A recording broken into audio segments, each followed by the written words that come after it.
illallah masuk gigi 4. La ilaha illallah, la ilaha illallah masuk gigi 5. La ilaha illallah, la ilaha illallah. Mobil terbaru 6 speed masuk gigi 6.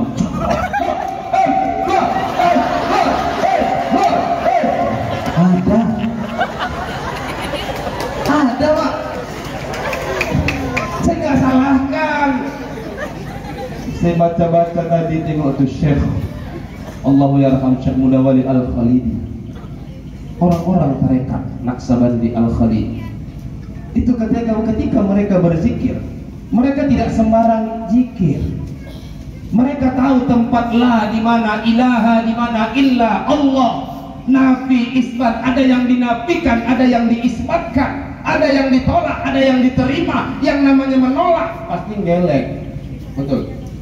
Ustadz, rumah Ustadz di mana? Di Kalimantan. Iya. Bilang iya tapi geleng. Mister PH nih Ustadz. Ustadz, anak Ustadz 3. Enggak. Namanya enggak menolak geleng. Kalau mengiyakan ngangguk. Harusnya ketika berzikir ada yang digelengkan, ada yang dianggukkan. Kenapa bapak-bapak ketika zikir semuanya geleng-geleng, gak ada ngangguk? Perhatikan. Ada yang ke kanan, ada yang ke kiri, bentrok.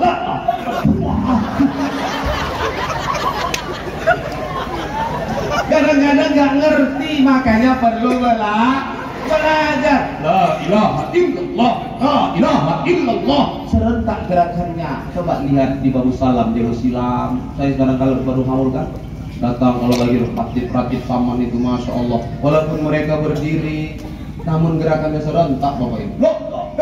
Loh, serentak. Kenapa? Karena mereka tahu tempatnya. La ilaha illallah. Secepat-cepatnya pun mereka berzikir, hurufnya takkan pernah rusak. Hati-hati ketika kita membacakan zikir kepada Allah, berubah huruf bisa berubah makna. Berubah huruf bisa merubah makna dari apa yang kita baca. Itu dari segi istighfar, zikir kepada Allah itu dilakukan Nabi.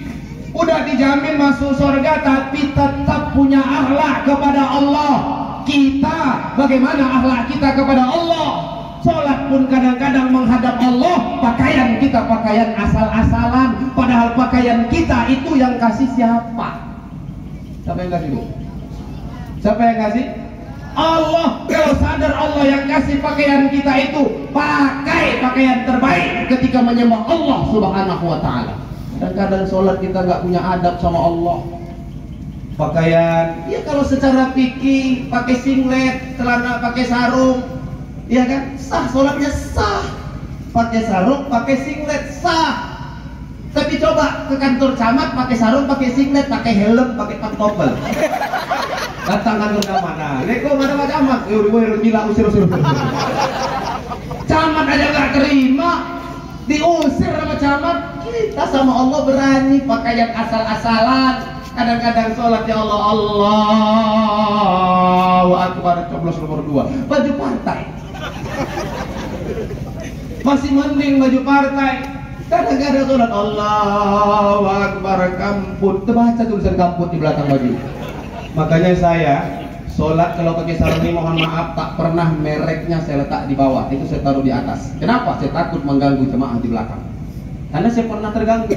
Allahu Akbar, mangga, terbaca ucapnya.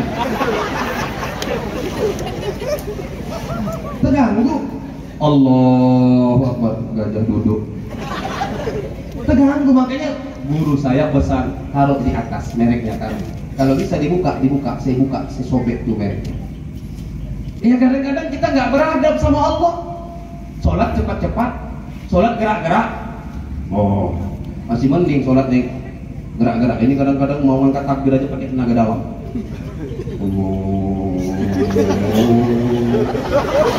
Pakai tenaga dalam, angkat takbir. Saya herannya begini Pak, masa ngadap Allah muka kok seram-seram amat gitu.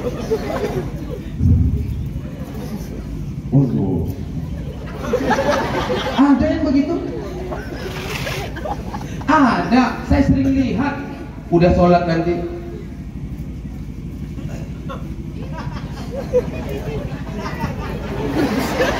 Ada. Pak, ini mohon maaf, tentara apel, komandan di depan. Begitu pas komandan pasukan bilang siap, berat, satu personil pun tidak ada yang berani bergerak ketika pegang senjata. Ketika pas komandan pasukan sudah memberikan aba-aba, angkat senjata, gerak. Lalat nempel di hidung, udahlah diam aja, gitu aja. Itu tentara di depan komandan, di depan Allah yang menciptakan komandannya, kok berani gerak-gerak suka hati. Kadang pun angka 8 bukan. Ada yang begitu, ada. Makanya ini adab kita sama Allah. Berakhlaklah, beradablah kepada Allah. Nabi contohkan kepada kita. Yang kedua, akhlak kepada siapa? Akhlak kepada makhluk. Siapa makhluknya? Banyak. Nabi berakhlak enggak kepada tumbuhan? Berakhlak. Tak boleh kita mengkencingi tumbuhan, itu daun dan buahnya bisa dimakan. Yang laki-laki kadang sering kali main tembak aja selatan. Ya serius. Keluar dari rumah, nggak tahu dia daun ubi nenek tuh yang dikencingnya. Masuk dia, nenek tuh keluar mau siapkan bontot laki, mau metik daun ubi. Di suburnya daun ubiku banyak embun dalam ini ya. Ya Allah, sampai basah gini daun ubiku segarnya. Lama-lama nenek tuh mikir, tapi kok kuning warna embunnya. Banyak kencing telah. Ada. Kan nggak boleh kencingi binatang. Akhlak nggak sama binatang. Nggak boleh kencingi lubang semut. Nggak boleh dalam Islam. Anak ibu, jangan karena ibu malas ngantarkan anak ke kamar mandi, ibu bilang sama anak, "Mak, aku mau pipis, Mak." Udah gosip aja kau tembakkan di paret. Tuh, capek kali aku lagi gosip. Udah tembakkan anak. Ibu nggak tahu waktu dia kencing, mohon maaf nih, ada semut di situ, ada lubang semut.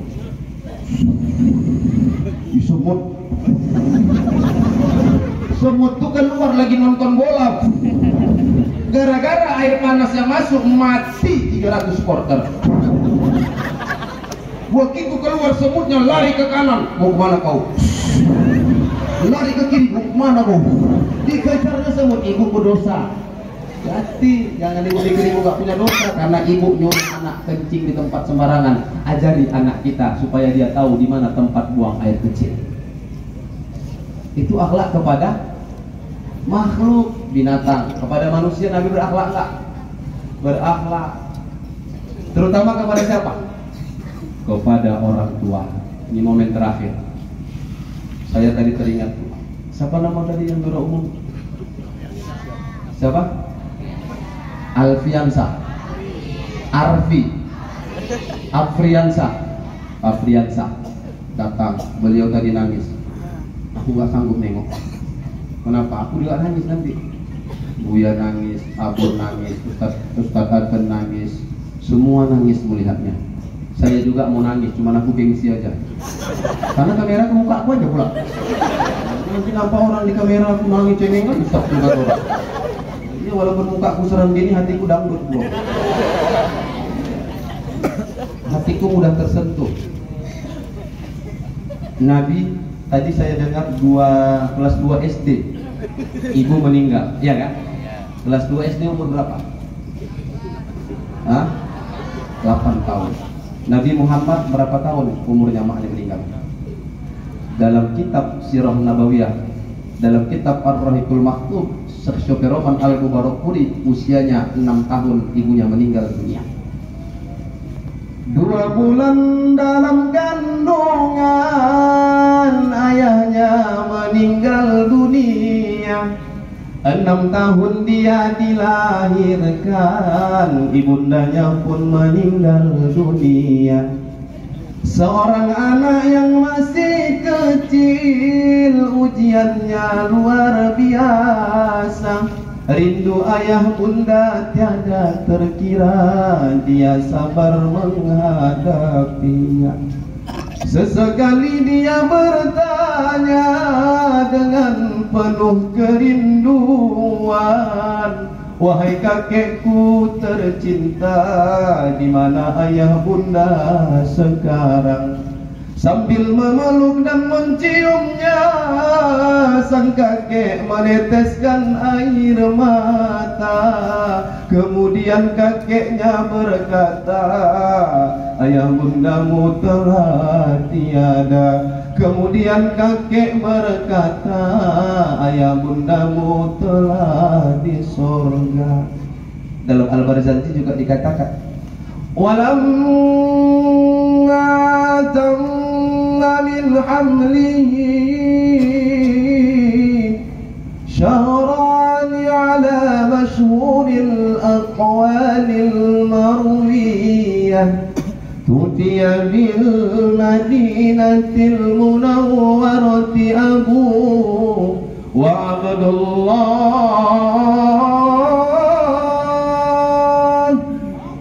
2 bulan dalam kandungan ayah udah meninggal dunia. Rasulullah tak pernah melihat wajah ayahnya. 6 tahun usianya, emaknya pun meninggalkannya. Saudara Adinda Aptiansah umur 8 tahun, emak meninggalkan. Lebih beruntung Nabi atau dia? Lebih beruntung Dinda Aptiansah. Saya, ayah saya meninggal dunia usia saya 31 tahun. 31 tahun saya masih hidup bersama ayah. Tapi Nabi Muhammad jangankan hidup bersama ayah, melihat wajah ayahnya pun tak pernah. Itu Nabi. Begitupun Nabi rindu dengan ayahnya, rindu dengan ibunya. Ketika malaikat Jibril membangunkan Nabi Muhammad dari kuburnya, apa kata Nabi Muhammad? Hai Jibril, hada yauma Jibril. Ini hari apa Jibril? Apa jawab Nabi? Hada ma wa'adar rahman. Jawab Jibril, hadza ma wa'adar rahman wa sadaqal mursalun. Ini hari pembalasan. Kalimat yang kedua diucapkan Nabi setelah hadza yauma Jibril. Nabi mengatakan,